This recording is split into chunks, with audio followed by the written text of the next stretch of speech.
تھوڑا سا بیچ میں ٹائم پیریڈ بالکل بھائیوں کے حوصلہ ہوتا تھا کہ بہنیں ہیں اور وہ کر رہی ہیں، ان کی ذمہ داریاں سنبھال رہی ہیں. پہلے ہم لوگوں نے، ہماری جو عہد تھا اس زمانے میں وہ یہ تھا کہ بس اب ہمارے بھائی نہیں، مرنا ہے تو ہم نے مرنا ہے، جیلیں کاٹنی ہے تو ہم نے کاٹنی ہے، اور ہم نے ہر چیز، یعنی آپ یقین نہیں کریں گی، میں تلخ چیزیں ہیں ایسی ہیں کہ یقین کریں گے اگر میں یاد کرتی ہوں تو میری رات کی نیند اڑ جاتی ہے. مارچریز میں بھی جانا ایک ٹین ایجر لڑکی کا، اکیلے، کوئی اس کا مطلب اگر میرے ساتھ کچھ ہو جاتا تو کوئی نام و نشان بھی نہیں ملتا. مارچریز میں جانا، پوسٹ مارٹم دیکھنا، لاشیں وصول کرنا، اور جو ہے گرفتار ہیں تو ان کی دادسی کے لیے پہنچنا. کبھی ڈی سی آفس سے اس زمانے میں جو ہے مل جاتا تھا، وہاں جا رہے ہیں، ایک پیر سٹی کورٹ میں، ایک سیشن میں، ایک ہائی کورٹ میں، تو پورا دن بھاگتے دوڑتے بھوکے پیاسے گزرتا تھا. تو آف کورس جب بہنیں کام کر رہی ہوتی ہیں تو بھائیوں، جیسے ایک وقت آتا ہے بھائی کام کر رہے ہوتے ہیں تو ہم فری ہوتے ہیں، مگر اس سے بڑی تقویت بھی ملی ہمارے بھائیوں کو کہ ہم اگر نہیں ہیں تو پارٹی ختم نہیں ہو گئی. اس وقت بزرگوں نے بھی، میں ایک اور بات ایڈیشن کروں، اس عمر کے لوگ جن کو آرام کی ضرورت تھی، جن کو بستر آرام دہ چاہیے تھے، اس زمانے کے دور کے بزرگوں نے بھی نکل کے کام کیا، خواتین نے کام کیا، اپنے چھوٹے چھوٹے معصوم بچوں کو چھوڑ کے آتی تھیں. ڈیوٹیز رہتی تھی، ہم نے باقاعدہ رات کو رہنا شروع کیا، ڈیوٹیز میں شیڈول ہم نے کیا، اور اس میں مختلف خواتین مختلف کام کرتی تھیں اور مختلف وقت میں آتی تھیں، نائٹ اسٹے بھی کرتی تھیں، بزرگ بھی کرتے تھے، اور سب نے ہی جو ہے نا مشکل وقت کو دیکھا ہے. اور آف کورس ہمارے بھائیوں کو یہ تقویت حاصل ہوئی کہ ہم نہیں ہیں تو اگر ہم کھل کے کام نہیں کر پا رہے تو پارٹی ختم نہیں ہو گئی. اور یہی طریقہ ہوتا ہے. ایسا ہم نے بلکہ ABCD تک کے کر دیا تھا، بنا کر اپنی لسٹیں بنائی ہوئی تھی کہ اگر بالفرض میں گرفتار ہو جاؤں تو میری جگہ کون دیکھے گا، وہ گرفتار ہو گیا تو اس کی جگہ کون دیکھے گا. تو ایسا سیٹ اپ کیوں نہیں، بھائیوں کو بھی اس وقت تقویت ملی کہ ہمارے بزرگ، ہمارے بھائیوں نے پارٹی کو ختم نہیں ہونے دیا. آج اگر ہم کام کرنے کے قابل نہیں رہے ہیں تو ہمارے حصے کا کام ہماری مائیں بہنیں بزرگ کر رہے ہیں. یہی وجہ ہے کہ جو جذبہ خواتین میں تھا، انہوں نے ہر مشکل، ہر مصائب اوقات میں جو ہے وہ پارٹی کو سنبھالا، ہمت دی، تقویت دی، اور اسی طرح سے جدوجہد کو آگے بڑھایا. تو باجی آج آپ کیا دیکھیں گی کہ آج جو حالات ہیں کراچی کے لیے، جس طرح سے ہمارے بھائی جو ہیں وہ شہید کیے جا رہے ہیں، بیٹے شہید کیے جا رہے ہیں ہمارے، آپ دیکھیں نا ٹارگٹ کلنگ کا ایک سلسلہ شروع ہو گیا ہے اب کراچی میں، صرف راہزنی کے واقعات نہیں رہے اب. تو اس کے حوالے سے آپ کیا کہیں گی؟ اگر آج کے دور کو ہم لنک کریں تو اب وہ خواتین کا وہ جذبہ اب کیوں نہیں آ سکتا؟ اب یہ عوام میں کس طرح سے وہ جذبہ بیدار کیا جائے کہ آج وہ عوام پھر MQM کے ساتھ کھڑی ہو، پھر مصطفیٰ کمال کے ساتھ کھڑی ہو، پھر خالد مقبول صدیقی کے ساتھ کھڑی ہو، پھر فاروق ستار کے ساتھ کھڑی ہو، تمام ہمارے ان رہنماؤں کے ساتھ آج بھی اسی طرح سے ہماری خواتین ہاتھ مضبوط کریں. کیونکہ دیکھیں جن ماؤں کے بیٹے چلے جاتے ہیں ان کے دکھ سے بڑا کوئی دکھ نہیں ہوتا. اور جس طرح سے ابھی ارتقا معین اور دوسرے بہت سارے ایسے بیٹے ہیں، 70 سے زائد ایسے جوان لڑکے ہیں جن کی آج کی پریس کانفرنس میں مصطفیٰ کمال بھائی نے بھی نشاندہی کی، اور بتایا جا رہا ہے کراچی کو کہ دیکھیں ہمارے نوجوان لڑکے شہید کیے جا رہے ہیں. یہ صرف راہزنی کے واقعات تک محدود نہیں رہا، لیکن اس کے اوپر کوئی ایکشن لینے والا نہیں ہے. تو عوام ایسا کیا کرے؟ وہ جذبہ، وہ جوش دوبارہ کس طرح سے عوام میں آئے کہ وہ دوبارہ MQM کے ساتھ اسی طرح سے کھڑی ہو اور پھر ان سب کا مقابلہ کیا جا سکے؟ اس چیز کے لیے سمجھنا ضروری ہے. ایک تو یہ کہ جو ہماری نسل تھی جس نے 92 کا آپریشن جھیلا، اس وقت بزرگ بھی تھے، ایجڈ لوگ بھی تھے، مڈ ایج بھی تھے. تو ان میں سے میں نے جیسے آپ کو بتایا کہ ظاہر ہے کہ اب اتنا سال، 30 سال گزر گئے ہیں، وہ بزرگ ہو گئے یا مر کھپ گئے، انتقال ہو گیا. اب اس وقت جو چھوٹا بچہ تھا، یعنی جو شہید جس کا باپ ہوا ہے، وہ تو چھوٹا سا تھا، اس کو پتہ ہی نہیں ہے کہ اس کے ساتھ کیا ہوا ہے، اس کے باپ کے ساتھ کیا ہوا ہے. جس کے چھاپے پڑے تھے ان کے بچے، ان کو پتہ ہی نہیں ہے. اب صورتحال یہ ہے کہ مصطفیٰ کمال نے کام کیا، میئرشپ میں کام کیا، فاروق ستار بھائی نے کیا، مصطفیٰ بھائی نے کیا.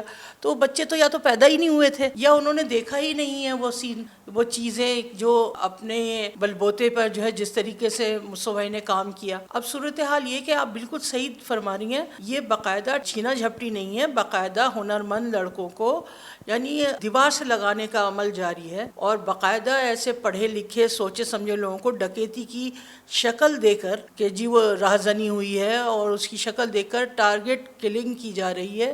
ٹارگٹ کلنگ کا سلسلہ رکا نہیں ہے، باقاعدہ پڑھے لکھے بچوں کو ٹارگٹ کیا جا رہا ہے. بھئی آپ نے چھیننا ہے نا، چھین لیجئے، چھین لیا آپ نے، آپ پھر بھی مار کے چلے گئے. اچھا حکومت کی ریٹ کہاں ہے؟ اور ان کو یہ کیوں؟ کیونکہ ان کا کوئی نہیں مر رہا، ان کا کوئی نہیں مر رہا، اس لیے پین نہیں ہے، اس لیے درد نہیں ہے. اور دوسرا، ہماری عوام یا تو بہت مایوس ہو چکی ہے، کوئی نہ کوئی کمی ضرور واقع ہوئی ہے. اگر سوچا جائے تو بہت سے مائنس پلس پوائنٹ نکلیں گے، زیادہ تر مائنس پوائنٹ نکلیں گے. وہ شہادتیں ہو رہی ہوں، ٹارگٹ کلنگ ہو رہی ہو، وہ بجلی گیس کی لوڈ شیڈنگ ہو، گھر میں بیٹھ کے بد دعائیں بھی دیں گے، گالیاں بھی دیں گے، کوسنے بھی دیں گے، مگر باہر نہیں نکل رہا ہے اپنے حقوق کے لیے. تو جب تک سہتے رہو گے، ظلم کرنے والے سے زیادہ ظلم سہنے والا گناہگار ہے. جب تک وہ باہر نہیں نکلے گا اپنے حقوق، دیکھیے کبھی بھی حقوق پلیٹ میں سونے کی رکھ کے سجا کر نہیں دیے جاتے. اس کے لیے اپنا، ہم نہیں کہہ رہے آپ خون بہائیں، بہت بہا لیا اس قوم نے خون، بہت خون دے دیا کہ گھر سے 3 لاشیں اٹھیں نا،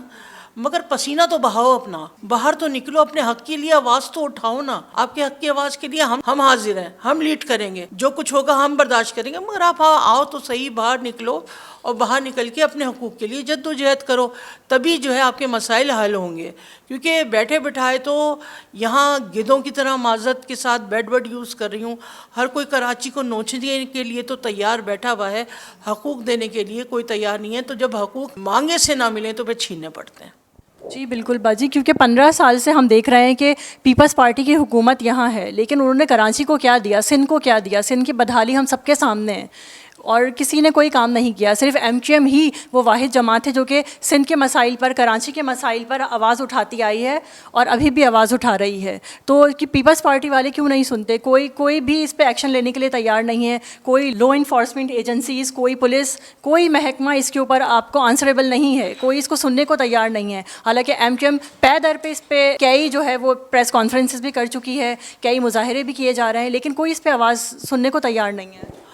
میں نے کہا نا کہ اگر آپ یہ دیکھنے کے لیے بیٹھو کہ کون سی چیزیں کیوں برباد ہیں اور کیسے صحیح ہو سکتی ہیں. دیکھیں پولیس بے حس، کرپٹ، خود ان کے ہاتھوں نظروں کے نیچے ان کی سرپرستی میں جوئے کے اڈے بھی چل رہے ہیں، منشیات فروشی بھی ہو رہی ہے. کیسے علاقے کے اندر کوئی ڈکیتی کر کے چلا جاتا ہے، ہر جگہ CCTV کیمراز لگے ہوئے ہیں، ان کی سرپرستی ہوتی ہے. دوسری بات، اس کا مقامی پولیس جب تک نہیں ہوگی، مقامی پولیس جب تک نہیں ہوگی، انہی شہروں میں سے رہنے والے، یہیں کے ڈومیسائل والے، اوریجنل ڈومیسائل، نقلی ڈومیسائل نہیں، اوریجنل ڈومیسائل والے جب پولیس میں بھرتی ہوں گے، رینجرز میں بھرتی ہوں گے، تبھی نظم و نسق انتظام صحیح ہو سکے گا.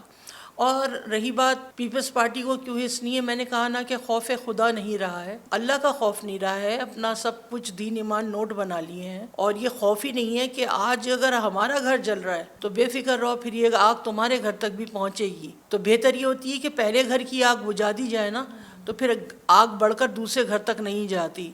تو ان لوگوں کو تو یہ سوٹ کرتی ہے، یہ چیز بڑی سوٹیبل ہے ان کے لیے کہ کراچی کسی نہ کسی طرح برباد ہوتا رہے. حالانکہ جو جنریٹ کر کے دے رہا ہے، 72% سے زیادہ ریونیو جنریٹ کر کے دے رہا ہے. وہ بچہ جو کماتا ہے اس کا تو گھر میں زیادہ خیال رکھا جاتا ہے، کپڑے بھی استری کیے جاتے ہیں، وقت پہ کھانا دیا جاتا ہے، لنچ باکس بھی بنا کے دیا جاتا ہے. یہاں الٹی گنگا بہہ رہی ہے کہ جس شاخ پہ بیٹھے ہو اسی کو کاٹ رہے ہو.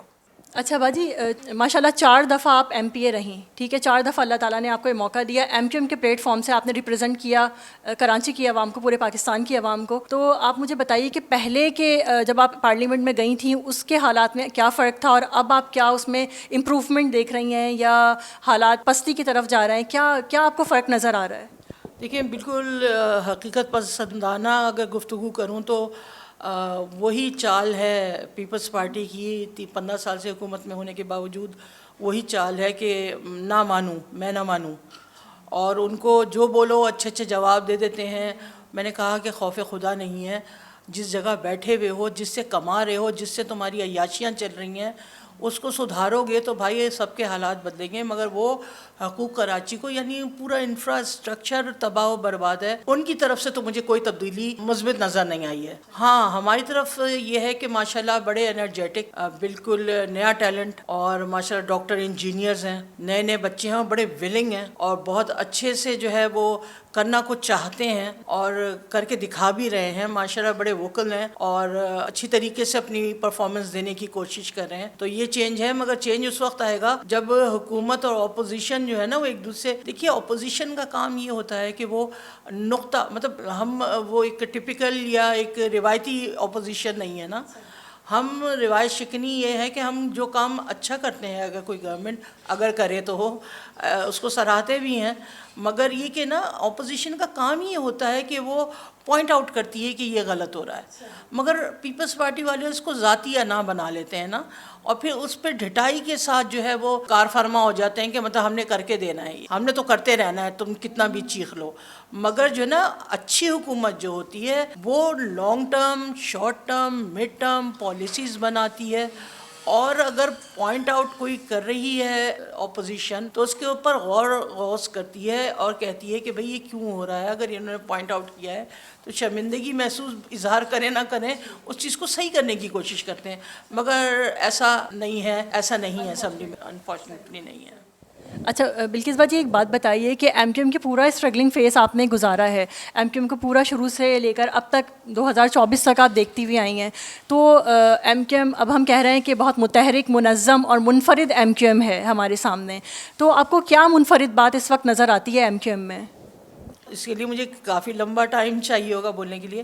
دیکھیے منفرد یہ کہ جو ایلیمنٹ ہمیں جو الزامات تھے ہم پہ, جو داغ دھبے لگے ہوئے تھے, الحمدللہ روز بروز جو ہے ایم کیو ایم وہ ان چیزوں کو دور کرتی جا رہی ہے, کلین کرتی جا رہی ہے. جو ماضی میں غلطیاں انسان ہیں, انسانوں پہ محیط جو ہے یہ پارٹی ہے, غلطیوں کا امکان رہتا ہے, مگر اپنی غلطیوں سے ایم کیو ایم سیکھ رہی ہے اور اس کو ختم کرتی جا رہی ہے نا. آج بھی جتنا ایم پی ایس کو جو ہے کام لے رہے ہیں عوام کا, اختیارات نہ ہوتے ہوئے, آپ کو پتہ ہے سیٹ اپ نیچے جماعت اسلامی, اوپر پیپلز پارٹی, بیچ میں ہم سینڈوچ بنے ہوئے, مگر وہ ظاہر ہے کہ اصولی موقف پہ ایسا ہوا, اصولی موقف اختیار کیا.